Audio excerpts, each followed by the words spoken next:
Configuring server-level firewall rules is a critical step in securing your network and protecting your servers from unauthorized access. To begin, you need to understand the basics of firewall rules and how they work. A firewall rule is a set of instructions that determines what incoming and outgoing network traffic is allowed or blocked. First, you need to identify the type of firewall you are using, such as IP tables, UFW, or Windows firewall. Each firewall has its own set of commands and configuration files, so it is essential to familiarize yourself with the specific firewall you are using. To configure server-level firewall rules, start by allowing incoming traffic on specific ports that are required for your server to function.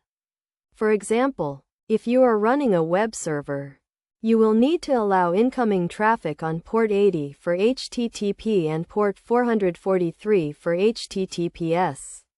You can do this by creating a new rule that specifies the protocol, source and destination IP addresses, and the port number.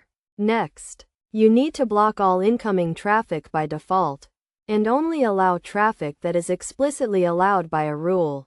This is known as a default deny rule, and it helps to prevent unauthorized access to your server. In addition to allowing and blocking traffic, you can also configure firewall rules to limit the rate of incoming traffic, or to restrict access to specific IP addresses or networks. This can help to prevent denial of service attacks and other types of malicious activity. It is also essential to regularly review and update your firewall rules to ensure that they are still relevant and effective. This includes removing any rules that are no longer needed, and updating rules to reflect changes to your network or server configuration.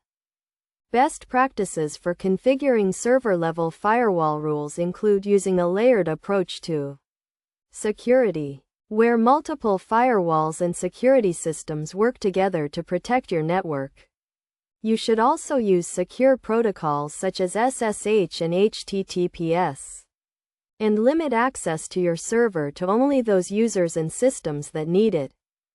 In summary, configuring server-level firewall rules requires a thorough understanding of firewall rules and how they work, as well as the specific commands and configuration files for your firewall.